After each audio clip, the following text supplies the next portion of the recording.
Assalamualaikum warahmatullahi wabarakatuh. Pagi. Oke, rekan-rekan semua, eh, kembali bersama saya Aji.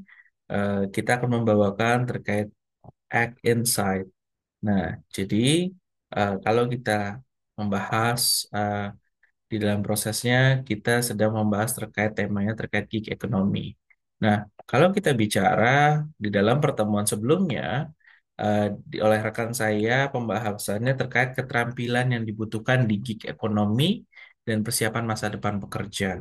Nah, untuk itu saya akan lanjutkan dalam prosesnya untuk di episode ketiga ini terkait bagaimana penerapan AI untuk pekerja gig dan platformnya.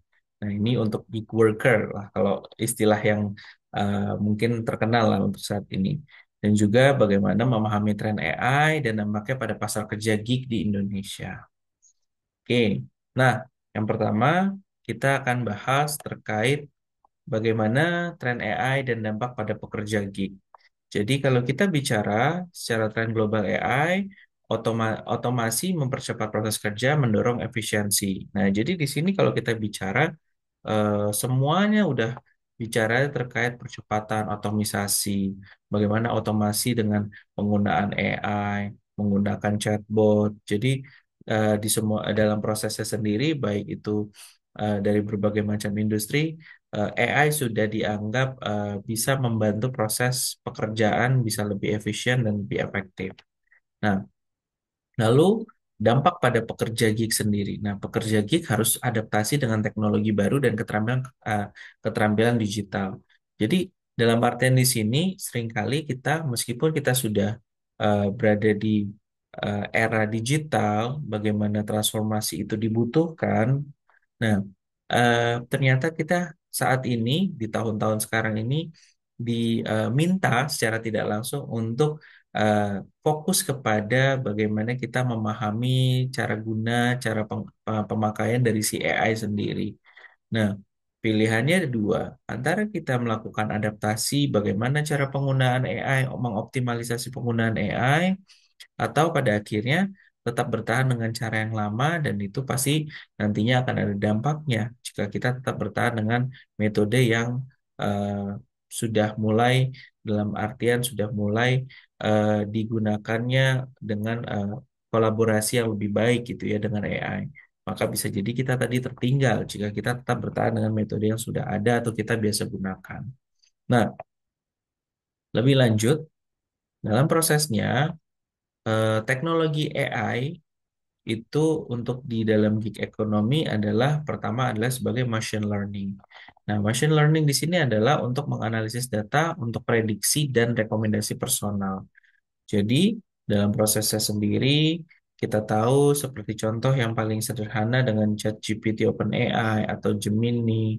Nah, itu kita bisa gunakan untuk menanyakan banyak hal. Nah, di situ untuk mereka menganalisa. Namun, jika kita sudah bicara AI di dalam satu organisasi atau korporasi, biasanya mereka akan lebih spesifik sesuai dengan kebutuhan dari industri perusahaan tersebut.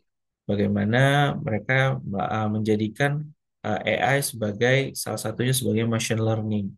Jadi analisis data yang sudah ada dari sebelumnya dan pada akhirnya muncullah prediksi bahkan rekomendasi yang lebih kustomisasi.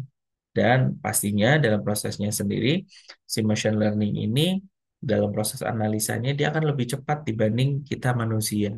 Namun tetap dalam prosesnya sebetulnya untuk machine learning ini tetap dibutuhkan peran kita sebagai manusia sebagai ekspertisnya.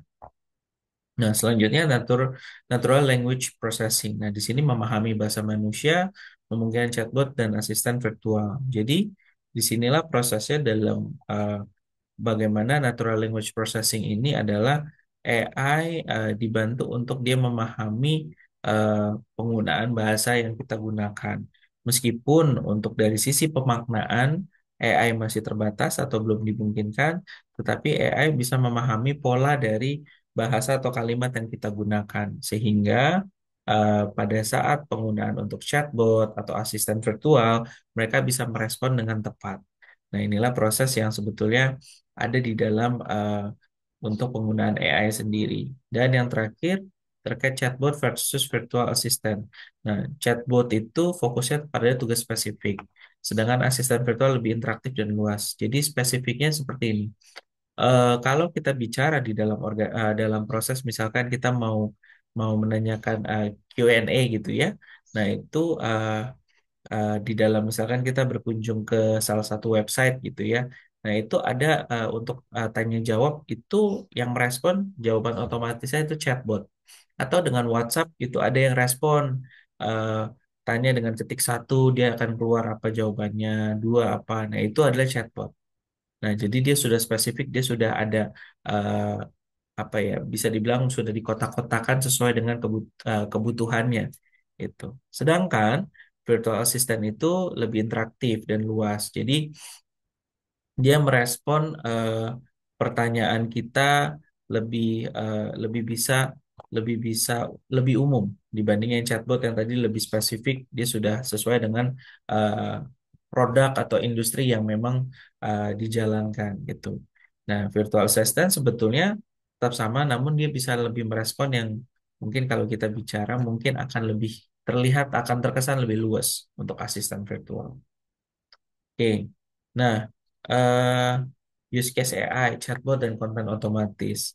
Jadi chatbot customer service ini memberi jawaban otomatis 24 jam kali 7 hari dan ini pasti mengurangi beban kerja manusia. Nah, contohnya itu dengan apa? Bisa dengan Dialogflow, ada nama aplikasi Rasa, ada Microsoft Bot Framework. Jadi di dalam prosesnya sendiri terbayang kalau pekerjaan yang memang menuntut waktu di luar jam kerja, di luar jam produktif, misalkan di jam 10 malam, 11 malam itu masih oke. Tapi bagaimana kalau sudah di jam 1 malam, jam 2 malam? Nah, inilah peran si chatbot ini untuk merespon kebutuhan-kebutuhan dari calon pelanggan kita atau user kita. Nah, jadi memang sebegitu memang membantunya peran dari si chatbot dalam proses customer service. Paling tidak untuk memastikan kira-kira esok pagi mereka pasti akan direspon. Jadi itulah peran chatbot. Nah, AI assist content creation. Nah, ini untuk membantu riset dan penulisan cepat. Contoh ada Jasper, Copy.ai, ada Midjourney. Nah, ini membantu untuk kita membuat konten atau sesimpel pada saat kita membuat apa namanya untuk slide presentasi seperti yang saya gunakan ini, kita bisa menggunakan AI untuk kita membuat bagaimana kerangka desainnya, meskipun nanti tetap perlu kita berikan sentuhan manusia, kita develop. Nah, lalu machine learning. Nah, machine learning di sini untuk matching dan rekomendasi, di mana di sini algoritma matching memadankan project dengan freelancer tepat berdasarkan skill dan kebutuhan, dan juga personalisasi dan rating. Di sini sistem rating meningkatkan akurasi, rekomendasi, dan kepercayaan pengguna. Dan contoh platformnya ada Upwork, Fiverr, dan TopTal. Nah, di sini machine learning ini untuk matching dan rekomendasi. Jadi dari proses dia belajar terus, mungkin saya pakai contohnya misalkan si machine learning ini awalnya taunya kota itu hanya Yogyakarta gitu ya. Nah, dalam prosesnya si AI ini ditanyakan oleh pengguna, tolong ceritakan saya kondisi kota Yogyakarta. Nah, si AI awalnya dia tidak tahu nih, karena dia baru belajar terbatas bahwa kota itu ada di Yogyakarta. Nah, dari situlah proses kita berikan inputan bahwa oh Yogyakarta dan Yogyakarta adalah kota yang sama. Jadi begitu ada pertanyaan terkait, tolong jelaskan saya terkait bagaimana kondisi keadaan Yogyakarta saat ini. Nah, dia akan bisa menjawab. Tapi next ada orang yang berbeda lagi bertanya, tolong jelaskan bagaimana kondisi cuaca di kota Jogja saat ini. Nah, dia lagi-lagi dia akan kebingungan atau kesulitan untuk mendapatkan datanya. Nah, akhirnya kita ajarkan bahwa Yogyakarta, Yogyakarta, dan Jogja itu adalah kota yang sama. Sehingga dia ada pembelajaran, oke, begitu ada pertanyaan terkait kota Jogja, ada terkait Jogja, maka dia akan mendapatkan. Nah, jadi dalam prosesnya si machine learning ini, si AI ini dia terus belajar. Nah, inputan-inputan itu akan dibantu oleh kita manusia, oleh prompt engineer, oleh AI trainer. Nah, ini istilah-istilah profesi yang sekarang marak gitu ya digunakan. Jadi mereka emang tugasnya untuk memberikan pelatihan untuk si AI untuk pemahaman seperti apa. Nah, dalam roadmap implementasi AI, pertama adalah proof of concept, menguji AI dalam skala kecil sebelum ekspansi. Jadi dalam prosesnya sendiri, AI itu harus diuji. Contoh, kita melakukan analisa, sebelumnya kita misalkan memberikan pembelajaran analisa si AI ini dari data yang sudah dilakukan oleh para ekspertis di perusahaan kita. Nah, pada saat itu setelah AI sudah belajar, kita uji dengan soal yang sama bagaimana para expert ini menjawab atau meresponnya. Dan si AI juga kita tes. Apakah jawabannya sudah sesuai, sejalan, atau masih terdapat kesalahan atau terlalu eh, over untuk apa untuk dia improvisasinya sehingga jawabannya jadi tidak tidak tepat. Nah, inilah yang proses di mana kita menguji dalam skala kecil. Nah, itu tahap demi tahap kita lakukan validasinya. Scale up, meningkatkan penerapan dengan integrasi API dan low-code tools. Nah, ini lebih kepada perannya teman-teman di dunia IT atau di engineer gitu ya. Bagaimana prosesnya mengintegrasikan untuk bagaimana untuk user interface-nya, bagaimana pengalaman penggunanya, bagaimana untuk memudahkan prosesnya, memastikan bahwa error dan lain-lain itu juga terminimalisir atau bug-nya. Nah, ini adalah di scale up. Begitu juga fitur-fiturnya ditambahkan. Nah, manajemen perubahan. Nah, fokus pada pelatihan dan peningkatan keterampilan pekerja. Nah, disinilah peran-peran itu dilakukan. Jadi, dalam prosesnya, eh, orang-orang yang akan menggunakan sebagai user DEA ini perlu dilakukan pelatihan. Paling tidak minimal diberikan product knowledge. Dan nanti pelatihan dan peningkatan bagaimana untuk mengoptimalisasi penggunaan AI. Atau kalau di dunia dalam prosesnya untuk misalkan di dunia HRD atau SDM, maka para HRD ini bisa menggunakan AI sebagai alat bantu dalam proses menganalisa, melihat bagaimana dinamika di dalam suatu tim atau suatu unit. Nah, ini sangat dimungkinkan dilakukan dengan AI. Nah, berikutnya bagaimana etika dan risiko AI. Nah, ini adalah hal yang masih seringkali terjadi, itu ya, di mana privasi data terkait perlindungan data pribadi pengguna itu masih kadang masih mungkin ada beberapa pihak yang terlepas itu lalai dalam prosesnya. Dan akhirnya oh data itu diekspos padahal sebetulnya itu data data data privasi orang tersebut. Nah, inilah yang sebetulnya secara ethikalnya perlu lebih dikuatkan. Nah, jadi para pengguna AI sendiri harus jelas. Atau kadang kita tanpa sadar nih ya menggunakan ChatGPT. Oh, kita masukkan report individu seseorang atau hasil analisa perusahaan. Nah, data itu nantinya pastinya akan jadi machine learning di ChatGPT yang open source tadi. Nah, itu sebenarnya udah salah satu kita sudah melanggar privasi data. Apalagi kalau data yang digunakan itu bukan data dari milik kita pribadi. Nah, yang kedua adalah bias algoritma, memastikan keadilan dan transparansi dalam proses AI. Jadi, dalam proses perhitungannya, algoritmanya memang butuh duduk bersama dari beberapa pihak untuk memastikan bagaimana cara hitungan skornya, misalkan untuk mengeluarkan persentasenya, bagaimana apakah akurasinya sudah sejalan kalau memang dilakukan dengan perhitungan si AI-nya. Nah, ini perlu dilakukan secara transparan dan juga regulasi compliance. Nah, mematuhi aturan hukum terkait penggunaan AI. Nah, jadi memang ada hal-hal yang perlu kita pahami bahwa ada hal-hal yang perlu kita batasi dalam penggunaan AI.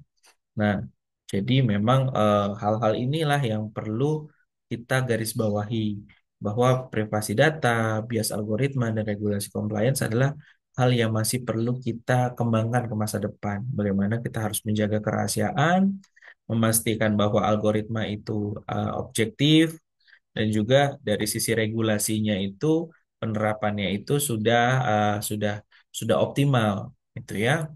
Nah, dari proses ini semua, maka ada beberapa poin yang menjadi rangkuman atau key takeaways. Yang pertama, AI bisa mempercepat efisiensi kerja, bahkan bukan hanya efisiensi tapi efektivitasnya juga, dan bisa mengoptimalisasi proses pekerjaan yang kita lakukan. Lalu yang kedua adalah adaptasi teknologi penting untuk bertahan. Jadi dengan era yang sekarang dengan banyak perubahan, banyak hal yang tidak pasti, maka kemampuan adaptasi adalah hal yang uh, dalam tanda kutip hal yang wajib dimiliki oleh kita sebagai manusia. Dan salah satunya karena kita bicara terkait sekarang dengan teknologi yang semakin maju, maka adaptasi dalam teknologi menjadi hal yang mutlak perlu kita lakukan dan kita perlu terus mendevelop diri kita. Dan yang terakhir adalah kita tetap harus perhatikan bagaimana etika dan regulasi dari AI sendiri, bagaimana dari sisi keamanan, bagaimana dari sisi kerahasiaan, bagaimana dari sisi penggunaannya. Nah, ini kita harus betul-betul memahaminya. Jangan sampai ada hal-hal yang tanpa disadari, walaupun saya yakin di sini kita sepakat bahwa tidak ada yang berniat untuk melakukan pelanggaran, namun bisa jadi tanpa kita pahami itu bisa saja terjadi pelanggaran. Oke. Nah, jadi sumber belajar yang tidak lanjut adalah bisa dengan kita mengikuti blog atau artikel terkait AI.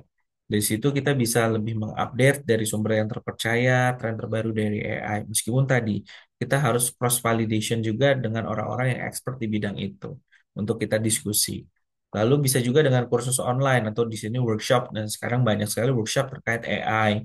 Bagaimana penggunaannya AI untuk meningkatkan skill kita di era gig dan teknologi, penggunaan platform seperti apa.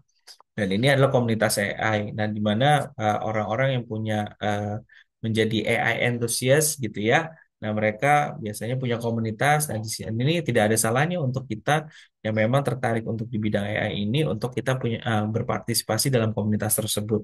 Untuk kita sharing pengetahuan, pengalaman sehingga pada akhirnya kita akan terus terupdate dan kita tanpa disadari atau disadari maka skill kita itu akan terus meningkat dari waktu ke waktu.